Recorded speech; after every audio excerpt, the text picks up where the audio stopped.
convidá-los, de uma maneira bem breve, a abrir as suas Bíblias no Evangelho de Mateus.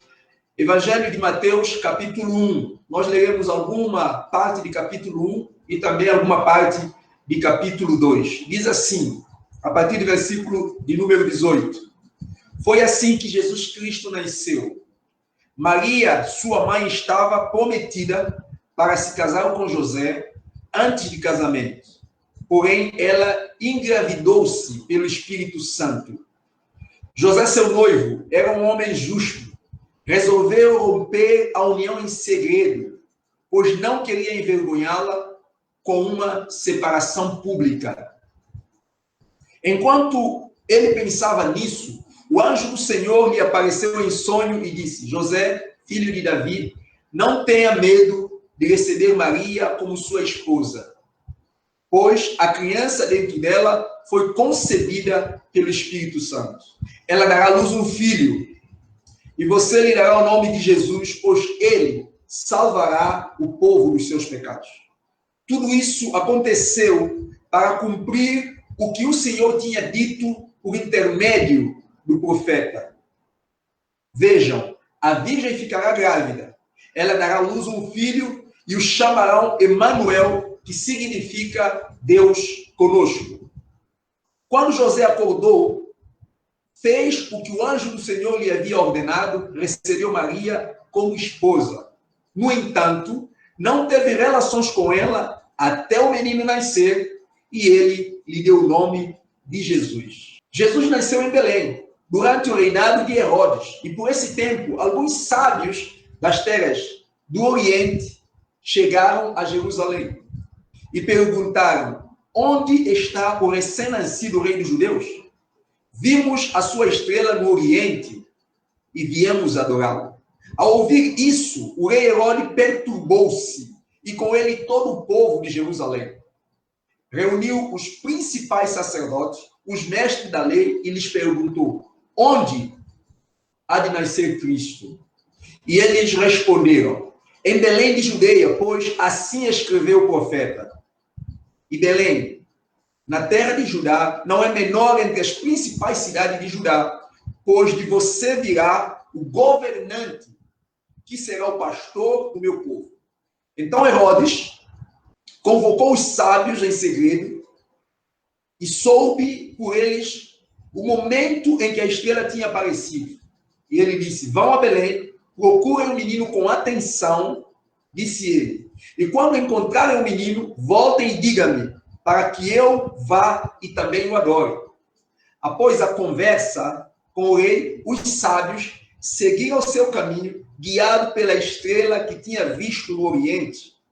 E ela ia diante deles, até parou em cima do lugar onde o menino estava. Quando viram a estrela, ficaram muito alegres. Entraram em casa, viram o menino com Maria, sua mãe, e prostraram, o adoraram. Então abriram seus tesouros e o presentearam com ouro, incenso e mirra. E quando chegou a hora de partir, retornaram para sua terra por outro caminho, pois haviam sido avisados em sonhos para não voltar a Herodes. Depois que os sábios partiram, o anjo do Senhor apareceu a José em sonho. Levanta-se, disse o anjo, fuja para o Egito com o menino e sua mãe. Fique lá até que eu lhe dizer volte, porque Herodes vai procurar o menino para o matar. Naquela mesma noite, José se levantou, partiu com o menino e sua mãe para o Egito, onde ficaram até a morte do Herodes. Cumpriu-se assim o que o Senhor tinha dito por intermédio do profeta: do Egito chamei o meu filho. Quando Herodes deu conta que os sábios haviam enganado, ficou furioso. Enviou soldados para matar todos os meninos de 2 anos para baixo em Belém, ao redor, tomando por base o relato dos sábios acerca da aparição da estrela. Com isso, cumpriu-se o que foi dito pelo profeta Jeremias. Com isso, cumpriu-se o que foi dito pelo profeta Jeremias. Eu gostaria de apresentar algumas verdades da palavra de Deus para você nessa noite, meu amigo, minha amiga, que nos escuta através dessa live, através da transmissão. Queremos mais uma vez expressar nossa gratidão a Deus por falar ao seu coração para estar neste momento escutando a palavra de Deus. Acredite que esse desejo de você estar aqui nessa noite, em sua casa, nos ouvindo, não foi por acaso. Acredite que, humanamente falando, você jamais terá desejo no seu coração de buscar a Deus, de ouvir a Deus, de querer fazer qualquer coisa para Deus, porque a nossa natureza ela foi envenenada, ela foi contaminada para não buscar a Deus. Se há uma coisa que a nossa natureza e o mundo e todo o sistema foi projetado para fazer, é para nos empurrar, para nós não buscarmos a Deus. É por isso que sempre que você pensa ou planeja ouvir a palavra de Deus, aparece alguma coisa para te distrair. E não deixe que essa noite seja mais uma noite que você se distraia em vez de prestar atenção na palavra de Deus. Nós estamos diante de uma narrativa histórica que aconteceu cerca de 2000 anos atrás, nos trazendo o relato dos fatos que ocorreram com o nascimento de Jesus. Diz que quando Jesus estava prestes a nascer, havia um casamento, havia um compromisso de casamento entre um jovem chamado José e uma mulher chamada Maria. A Maria era virgem. E a Maria aparece grávida perante José. E José, naturalmente, talvez seria essa a minha posição, seria essa a sua posição. José, então, ele decidiu, ele pensou, ele estava numa luta em abandonar a Maria, em desistir do casamento. E enquanto ele pensava nessas coisas, no sonho, lhe aparece o anjo do Senhor. Isso mesmo, o anjo de Deus vem e fala para José: José, não tema em receber Maria. José então acorda e assume esse compromisso, obedece a Deus através do anjo e fica com a Maria. Porém, vem 3 homens importantes, 3 homens ricos, 3 reis magos, 3 sábios, vêm de longe, fazendo uma viagem até Jerusalém e chega ali na cidade e pergunta para o rei: aonde está o recém-nascido rei dos judeus? E o rei Herodes, ouvindo essa notícia, ele ficou perturbado, porque na verdade ele era rei. Então essa notícia não foi agradável para o rei Herodes, porque ele sentiu ameaçado, ele sentiu que o seu reinado estava sendo atacado. E então ele disse para aquele sábio o seguinte: espera aqui. E ele chamou então os sacerdotes, ele chamou os profetas, ele chamou os líderes religiosos daqueles dias, e eles sentaram e analisaram toda a profecia bíblica, passaram um tempo analisando a Bíblia, e eles chegaram a uma conclusão e disseram: não, está escrito na Bíblia que o Messias, ele haveria de nascer lá em Belém. E esse sinal de estrela também está escrito na Bíblia. E então o rei Herodes falou para aqueles 3 sábios o seguinte: olha, vai e procura com muita atenção. Ele está lá na cidade, lá numa pequena cidade, num pequeno vilarejo chamado Belém. E quando vocês o verem, vocês voltam e me dizem aonde ele está, porque eu também quero ir lá para adorá-lo.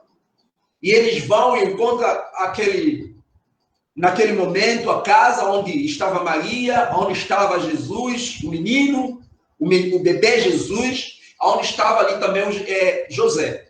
Esses reis oferecem presentes, adoram a Jesus e dormem, e no sonho também o anjo de Deus aparece para ele e diz para eles assim: olha, não vão dizer para Herodes que vocês viram Jesus. Pelo contrário, voltem para o outro caminho, porque Herodes, ele está procurando saber onde Jesus está para ele vir e matar Jesus.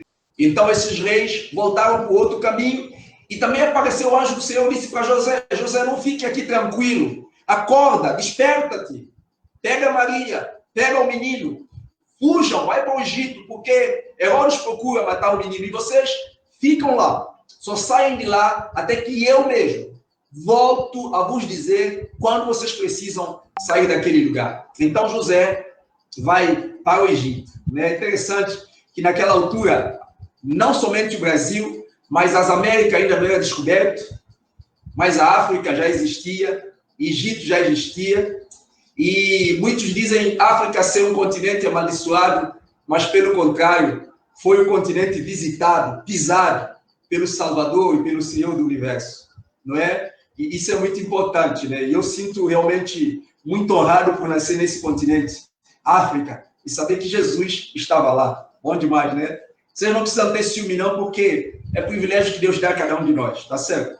Então, naquele momento, Herodes também fica sabendo que os magos foram-se embora e não falou nada para Herodes. E diz-nos a Bíblia que Herodes ficou nervoso e ele então decidiu matar todas as crianças, já que ele não sabia quem era a criança, já que ele não sabia onde estava a criança, então ele mandou os soldados irem de casa em casa e matar todas as crianças de 2 anos abaixo. Eu quero aqui fazer algumas observações com você depois dessa história, simplesmente para fazer você interiorizar essas verdades, dessa leitura que fizemos da palavra de Deus, de forma mais fácil, você tirar lições, princípios, verdade para a sua vida e entender a grande necessidade que tens de reconhecer Jesus, de aceitar a Deus, de acreditar na Bíblia como a palavra de Deus. Foi dessa maneira que eu também cheguei a crer em Jesus como meu Salvador e hoje acredito fielmente que a Bíblia é o único meio de salvação e a única verdade que pode realmente conduzir o homem à vida eterna. A primeira verdade que nós vemos nesse texto, e se nós pudéssemos resumir todo esse texto, é dizer: Deus é fiel.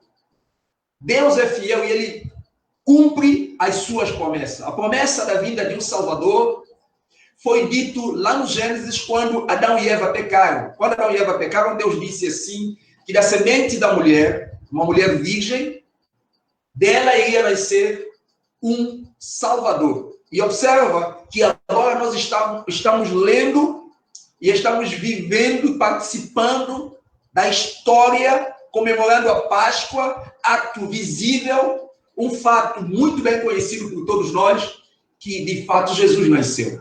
Então Deus cumpre a sua promessa. Mas há um detalhe aqui muito incrível.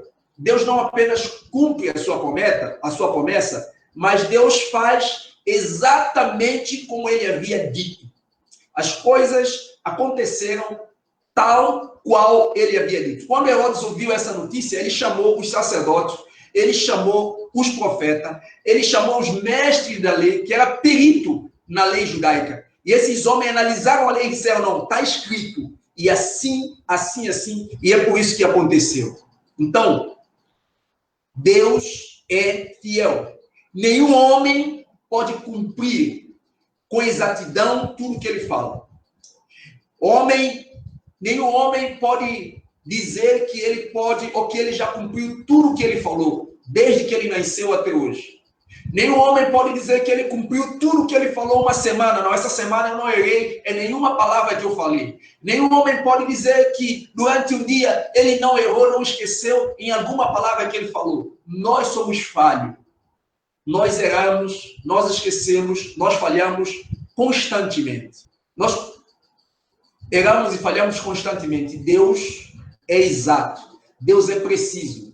Deus cumpre aquilo que Ele promete. Deus cumpre a sua palavra. Se Deus é fiel, a segunda verdade que eu quero chamar a sua atenção nessa noite é que a Bíblia é a palavra de Deus e tudo que está nela é verdade. Vale a pena acreditar, vale a pena estudar a Bíblia, porque a Bíblia é a palavra de Deus. E essa é uma prova que verdadeiramente a Bíblia é a palavra de Deus, porque nenhum homem poderia cumprir uma promessa passando cerca de 2000 anos. Nenhum homem podia cumprir uma promessa passando tanto tempo. Tantos profetas falaram e morreram, mas Deus não deixou morrer a sua palavra. Tantas pessoas escreveram que Jesus ia nascer em Belém, como o profeta Jeremias, como o profeta Isaías, que está aqui escrito. Eles morreram, mas Deus não deixou morrer a sua palavra. Vale a pena acreditar na Bíblia. E na Bíblia nós temos muitas promessas de Deus, e uma das promessas de Deus, e eu louvo a Deus por já crer nessa promessa, é que ela diz: quem crer em Deus, através do seu Filho Jesus, tem a salvação, tem a vida eterna. Deus cumpre.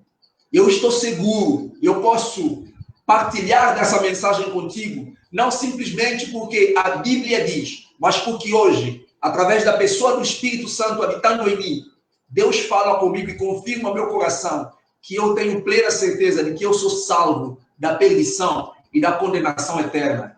O homem que pregou o evangelho para mim já morreu, mas a promessa de Deus que ele entregou para mim permanece vivo no meu coração. Vale a pena acreditar na palavra de Deus. Observa, isso é muito importante. Vale a pena acreditar na palavra de Deus.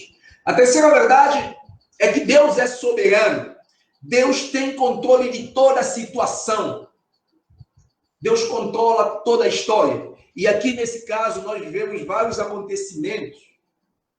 E nós vemos Deus controlando, através de uma estrela, Deus trazendo homens para chegar até Jesus.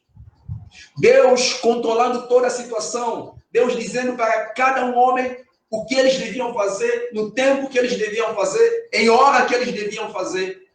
Porque Deus estava em todo lugar. Deus tem controle de toda a situação. Deus é soberano. Por ser soberano, ele controla todas as coisas e nada foge do seu controle. A pessoa mais segura na qual devemos confiar a nossa vida é Deus, porque ele controla todas as coisas e ele pode assegurar a nossa vida. E é o que nós vemos aqui nessa passagem, nessa história que nós lemos, que Deus se comunica com o homem. A quarta verdade que nós aprendemos aqui é que Deus se comunica com o homem. Veja, os reis magos vieram com a intenção de buscar a Deus, de adorar a Deus, de terem um contato com Deus. E ali tem um segredo muito forte. Toda vez que nós aproximamos de Deus, diz a Bíblia, que nós devemos nos aproximar com fé. Nós devemos aproximar com certeza que nós estamos aí a buscar a sua presença. Tem muita gente que nesse período de pandemia, talvez seja o seu caso, está ouvindo a palavra de Deus porque acredita que ouvindo a palavra de Deus, alguém fazendo uma oração para você, isso vai te ajudar. Mas você não está aproximando de Deus por meio da sua palavra para receber uma revelação verdadeira dele ao seu coração. Aqueles magos vieram para encontrar com Deus. E quando a intenção do nosso coração, quando o desejo do nosso coração verdadeiramente é buscar a Deus, nós o encontramos. A Bíblia diz, busca o Senhor enquanto é tempo. E a Bíblia diz que aquele que busca a Deus, encontra Deus. Aqueles magos, porque vieram com a intenção de buscar a Deus, de encontrar a Deus, eles encontraram Deus. Deus falou com eles. Deus disse para eles exatamente o que eles deveriam fazer. Eles tiveram um encontro com Deus. José, por obedecer a Deus, ele livrou a sua vida de uma morte física, porque Herodes iria matar o menino, e certamente ele, como pai, ele não ia aceitar os soldados matar o seu filho, né? Então o que ia acontecer? Ia acontecer que ele ia morrer, a Maria ia morrer, e o menino também ia morrer. Mas José, por ouvir a Deus, José estava com o coração endurecido, José queria abandonar a sua mulher. Deus disse, José, preste atenção, o que está nascendo ali é o Salvador da sua vida.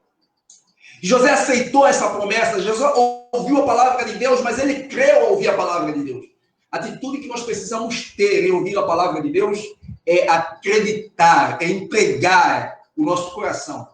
Por que eu falo isso? Porque certamente você já tem ouvido muito a palavra de Deus, mas você precisa entender que só vai fazer diferença se você crer, se você entregar, se você confiar na palavra de Deus. E ela tem vida. E José achou vida 2 vezes. Achou proteção enquanto estava vivo. Deus falou com José.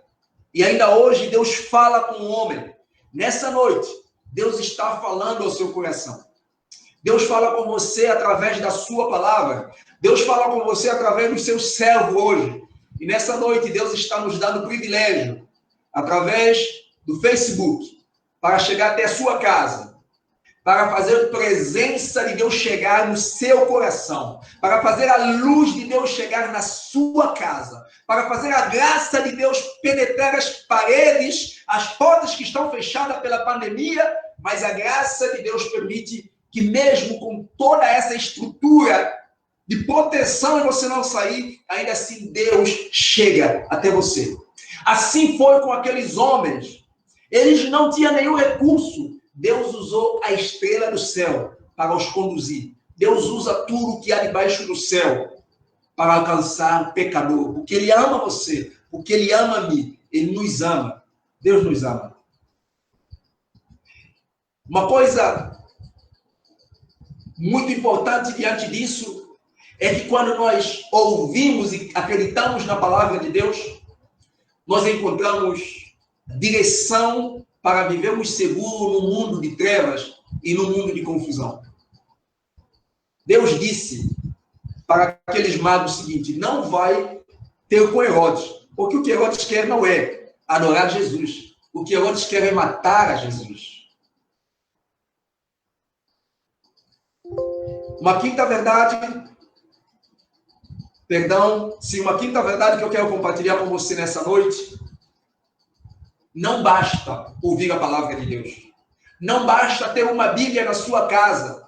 Não basta ser um pastor. Não basta ser um sacerdote. Lemos que os homens que deram informação acerca do nascimento de Jesus foram sacerdotes, foram mestres da lei. Herodes também tinha contato com a palavra de Deus. Herodes ouviu a palavra de Deus. Aqueles sacerdotes, aqueles profetas sentaram, fizeram uma investigação da palavra de Deus, informaram para Herodes. Ele tinha acesso à palavra de Deus, mas Herodes não creu na palavra de Deus.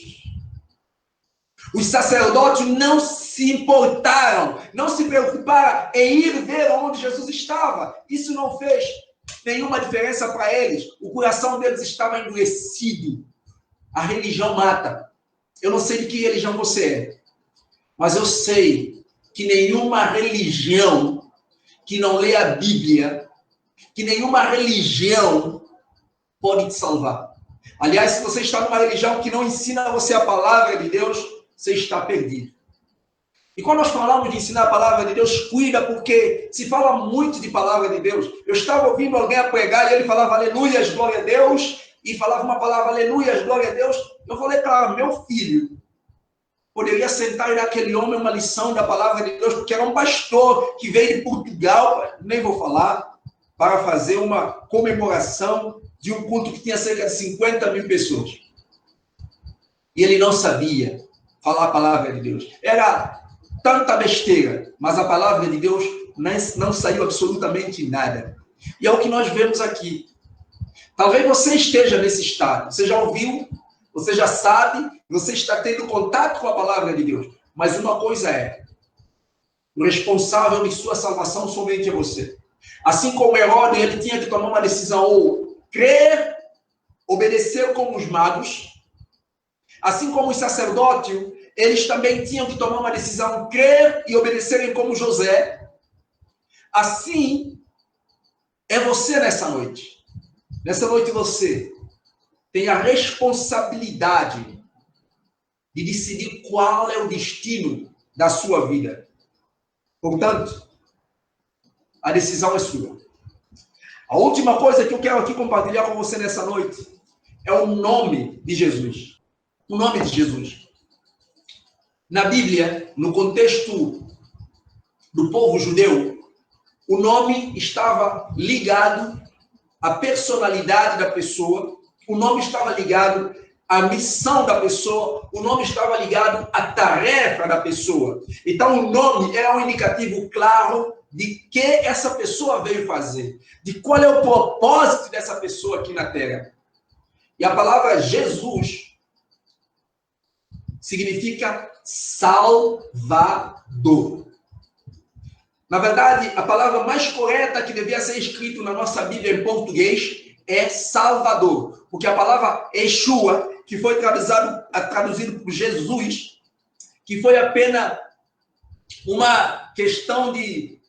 É como aquela coisa, você fala Pedro e Pedro, não é? Ou seja, você pega uma palavra numa língua e procura muitas vezes pronunciar de acordo portuguesar. Vamos falar assim, você tenta... eu não sei como é que pode usar esse termo aqui, mas nós temos uma tendência de quando nós não conseguimos expressar uma palavra no sentido original, nós aportuguesamos essa palavra. É isso que fizeram com o termo Jesus, mas a tradução real para a nossa língua portuguesa é Salvador. Por que Jesus tem esse nome, Salvador? Porque exatamente, primeiro, era para fazer Jesus lembrar que a missão dele aqui, exclusivamente, era salvar a humanidade. Ele não veio para ser rei, por isso ele não aceitou ser rei. Ele não veio para fundar uma religião, ele veio para salvar toda a humanidade. A segunda verdade de nome de Jesus, que é muito poderoso, é para você toda vez lembrar e nunca esquecer que Deus enviou um Salvador. Por isso, todas as pessoas, quando olhavam para Jesus e falavam Salvador, Salvador, bom dia, Salvador, boa noite, Salvador, boa tarde, Salvador, vem para minha casa, Salvador, cura meu filho, Salvador. Então era Salvador por aqui, Salvador para lá, Salvador para lá. E essa palavra era exatamente para saturar a mente e o ouvido da raça humana, para que eles pudessem ter certeza que Deus estava na terra para salvar a terra. Deus estava na terra para salvar a humanidade. Jesus ainda hoje está na terra através dos seus discípulos, através da sua igreja, para salvar aqueles que ainda não entenderam esta graça. E nessa noite nós estamos aqui te dizendo, Jesus, ou seja, o Salvador quer te salvar. Toda vez que você falar o nome de Jesus, eu quero que você se lembre. Salvador. Toda vez que você falar o nome de Jesus, eu quero que você se lembre. Salvador. E que você tenha plena certeza que ele estava contigo. Um outro nome importante que é dito aqui no texto bíblico é que ele seria Emanuel. É o Salvador vindo de Deus. E então, Jesus na terra, ele manifestou, ele revelou o próprio Deus. Deus nunca abandonou a humanidade. Deus sempre se fez presente de maneira tangível, de maneira audível e de maneira visível para que cada ser humano na terra pudesse ter acesso à sua presença. E você me diz assim, não, mas agora, cadê Deus? Agora eu posso te dizer com toda a palavra, apesar de eu ser um pecador, ou seja, um pecador arrependido, sou um pecador transformado pela graça de Deus. Hoje Deus se faz visível através da minha vida. Hoje Deus se faz visível através da igreja dele na terra. Hoje Deus se faz audível através da sua palavra proclamada nessa noite. Deus nunca deixou faltar sobre a face da terra o testemunho da sua presença, porque ele ama cada pecador que ele criou. Deus te ama e ele quer te salvar nessa noite. E eu termino dizendo, qual é a sua decisão? Qual é a sua escolha? O presente de Deus essa noite é que nós pudéssemos trazer essa palavra ao seu coração e à sua família. Espero que Deus esteja falando e continue falando ao seu coração e que você tome uma decisão. Eu tive essa experiência e hoje eu tenho certeza que eu tenho a minha salvação por causa da promessa de Deus e por aquilo que a Bíblia revela. Muito obrigado. Que Deus abençoe sua família.